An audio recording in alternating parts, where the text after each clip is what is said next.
Kailangan ko ulit maghanap ng trabaho. Pala rin sana. Hoy! Mo! Hoy! Ano mo nilalakaran mo? Pasensya na.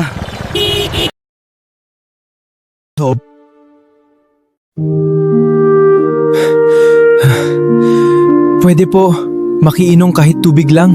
Mukhang nanghihila po kayo. Eto po. Masarap po yan. Maraming salamat po. Okay ka lang ba? Opo, dali lang po sigura ng init. Tahimik lang na nakatingan ang tatay. Bilisan mo, bakar malate tayo. Untili-unting nalangro ang muka ng tatay. Sana makapag-eskola na rin ang anak ko. Kailangan nyo trabahador? Wala kami bakante. Kahit tagabuhat lang po. Pasensya na. Lola, mabilis na tumakog ang tato at hinilasang matangga palayo sa sasakan. Murururot ang kotin palayo. Hingal na hingag ang tata. Ay Diyos ko. Maraming salamat anak. Abutin mo ang kaunting gulay. Ako wag na po. Tanggapin mo na.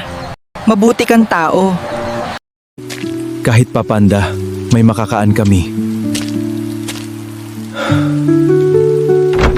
Tay, itaw na po ba yan? Tay, may ulam tayo? May mabait na tumulong sa atin. Kahit papano, may hapunan tayo.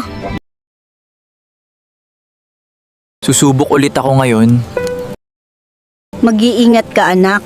Tay, sana matanggap ka na po.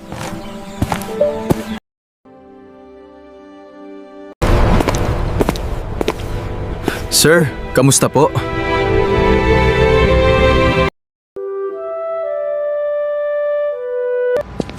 Hoy! Bag ko! Mga nanan ko! Hoy! Tigid!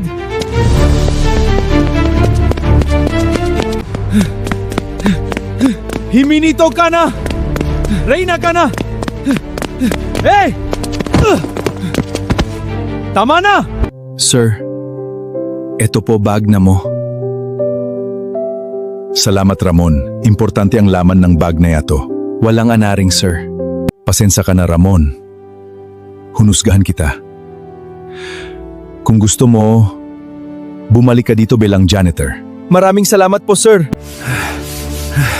Grabe sipag ni Ramon. Opo, Ang sipag naman ito. maguwing tao talaga siya. Tama po. Tay, ang laki pala dito. Mupang maayas ka na rito, anak. Opo niya. Ramon, gusto kong tumulong. Sapat na po nabigyan niyo ako ng trabaho. Ako na sasagap sa pag-aaral ng anak mo. Sir, sobra-sobra na po ito. Naisip ko rin po, baka gusto nyo ng maliit na sari-sari store. Talaga po? Para may dagdag kayong pagkakakitaan. Ramon, bihaga ng taong katulad mo. Matapos lahat ang nangyayari, tinulugan mo pa rin ako. Hindi po kasi tama ang magana ko, sir. Kaya gusto kong tulugan pamilya mo. Habang buhay ko pong tatanahin ito. Sana makatulong ito.